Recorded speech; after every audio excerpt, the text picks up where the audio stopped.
Welcome to Professor Explain 101, where we take the world we think we know and look beneath the surface. Today's topic may seem simple. A drug, a word everyone's heard. But behind that word lies a universe of chemistry, psychology, and consequence. Drugs change the way we feel. They ease pain, heighten joy, blur reality, or unlock the mind. Some save lives, some destroy them, but all of them, without exception, alter the brain that makes us who we are. So in the next 45 minutes, let's travel together through medicine cabinets, street corners, and synapses to understand every class of drug, and more importantly, the human stories behind them. Section 1. What is a drug? The chemistry of change. A drug is not good or bad. It's a tool, a chemical capable of shifting biology. Imagine your brain as a symphony, billions of neurons sending tiny electrical notes to one another. A drug is like a sudden new instrument joining the orchestra, sometimes enhancing the music, sometimes drowning it out. Caffeine sharpens focus. Painkillers numb agony. Heroin silences everything. Every time a chemical enters, the brain must adapt, because balance is its first rule.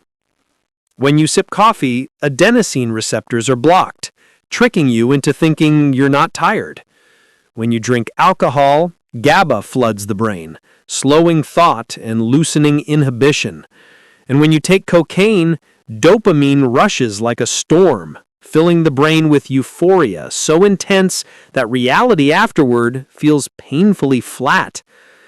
Humans have always sought this manipulation, to heal, to escape, or to transcend. The difference lies in the dose and the intention. Section 2. Stimulants. The power of energy. We begin with the drugs that wake the world. Everyday beginnings. In the morning, billions of people perform the same ritual. They reach for caffeine. It's legal, cheap, and socially acceptable. A cup of ambition. Caffeine doesn't give you energy, it borrows it. It tells your brain the fatigue signals are false. But once it wears off, you repay that debt with interest. The crash. Nicotine's dual nature. Then there's nicotine, a paradox wrapped in smoke. It stimulates and relaxes simultaneously. The first inhale sharpens focus. The second calms anxiety. That's because nicotine floods dopamine while balancing acetylcholine, creating both alertness and peace. But beneath the ritual lies one of the fastest addictions known to science. Every puff rewires reward circuits, turning choice into compulsion. The dangerous high. Further up the scale are amphetamines, Adderall, meth, and cocaine. In World War II, soldiers used amphetamines to stay awake for days. Today, students use Adderall to study for exams. The chemistry is the same. Flood the brain with dopamine and norepinephrine, and focus becomes superhuman. But the price is heavy. After long exposure, the receptors burn out, and joy, motivation, even meaning itself fade. Behind every stimulant user lies a similar story. Someone chasing the energy they once had naturally. Section 3. Depressants. The escape of silence. If stimulants make the world too loud, depressants are the mute button. The comfort of the bottle. Alcohol. Ancient, cultural, dangerous. Used to celebrate, to grieve, to connect, to forget. In small amounts, it removes fear. In large amounts, it removes control. Inside the brain, alcohol boosts GABA, the chemical of calm, and suppresses glutamate, the chemical of activity. That's why words slur and steps stumble. It also releases dopamine, the illusion of happiness, which is why people chase the same glass again and again, even as it quietly poisons the liver, dulls memory, and breaks families.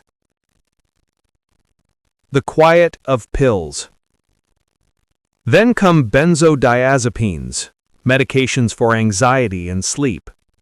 They work beautifully at first, but dependence grows in silence.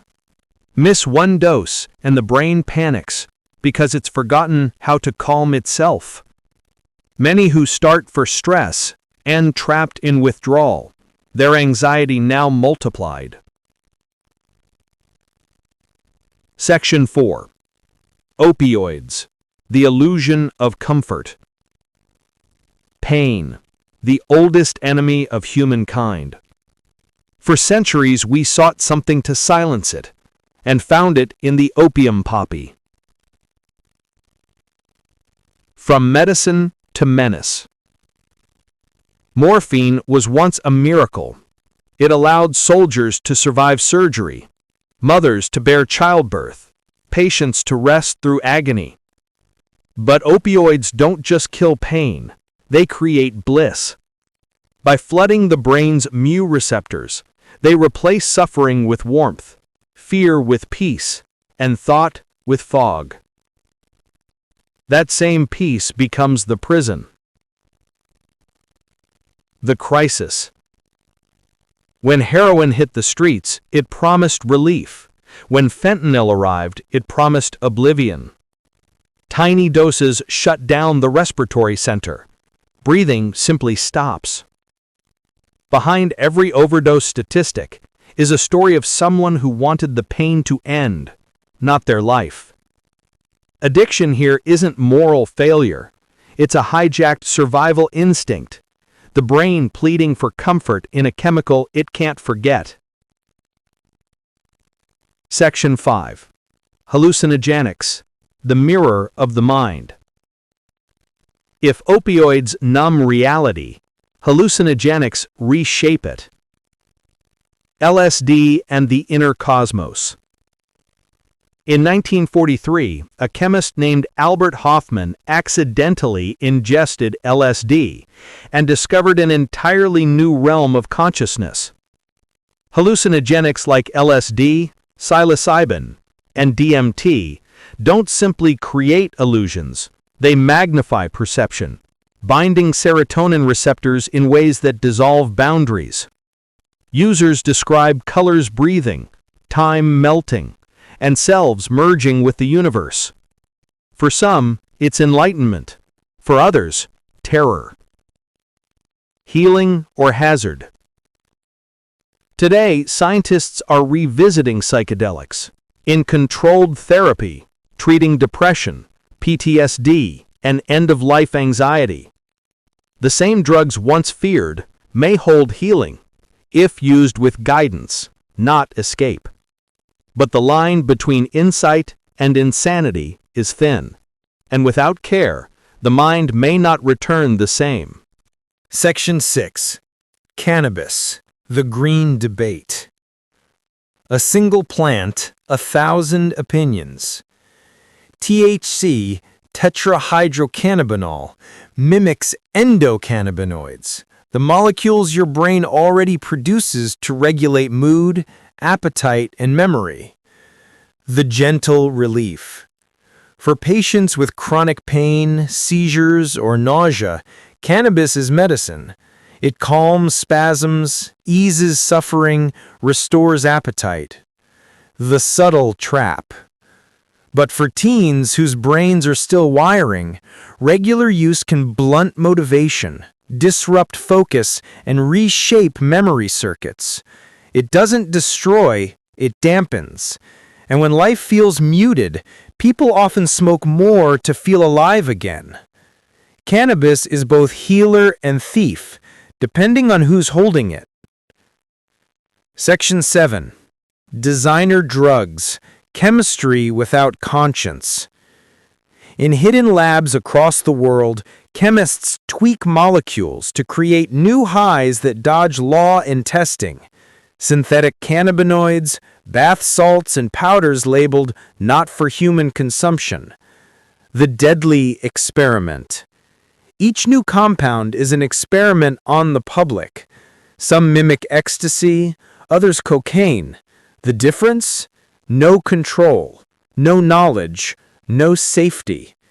One formula may cause euphoria, the next a seizure or psychotic break. Bodies become the laboratories. Behind the neon colors and marketing lies an unsettling truth. The closer humans get to perfect pleasure, the closer they come to destruction. Section 8. Prescription drugs. The legal addiction. Not all dependence starts on the street. Many begin in the doctor's office. The modern dilemma. A pill for pain, a capsule for focus, a tablet for sleep. Every one legitimate, until it isn't. ADHD medications like Adderall boost dopamine, helping patients function, but misuse turns productivity into obsession and restlessness into burnout. Sleeping pills promise rest, yet rob natural cycles of REM. Antidepressants balance serotonin, but stopping abruptly can spiral mood. The line between therapy and dependency is a single extra pill. Section 9. Addiction. The brain's trapdoor. Here lies the common thread of all substances. Addiction is not weakness, it's adaptation. When the brain is flooded with dopamine, it adjusts by reducing receptors. Soon, pleasure from normal life feels dull, and only the drug feels alive. It's like turning up the music so loud that silence becomes unbearable. Withdrawal isn't just physical pain, it's the emptiness of a world without color. Recovery, then, is not punishment. It's retraining perception, teaching the brain to find beauty again in the ordinary. And that takes time, community, and compassion. Section 10. Society and the self. Why we use. Why do people turn to drugs at all? Sometimes it's pain, sometimes curiosity, sometimes the quiet ache of existence. Every society throughout history has sought chemical comfort, from ancient wine to modern pills. The desire to alter consciousness is part of being human, but understanding that desire, that's what makes us wiser than our impulses. Section 11. Hope. The path back. Healing begins with knowledge. The brain that adapted to the drug can adapt again, with therapy, support, nutrition, sleep, and patience. Neuroplasticity is real. Every sober day is a new connection forming, a spark returning to the natural rhythm of life. And for those still struggling, you are not broken. You are healing in progress. Knowledge is control. You've now journeyed through the chemistry of every drug, the biology of addiction, and the psychology of escape. The conclusion is simple. Drugs change you, but knowledge changes you back. If this video opened your mind, subscribe to Professor Explain 101, where we uncover the hidden logic behind human behavior, science, and the mind itself. Because understanding isn't just power, it's freedom. Until next time, stay curious, stay conscious, and take care of your mind.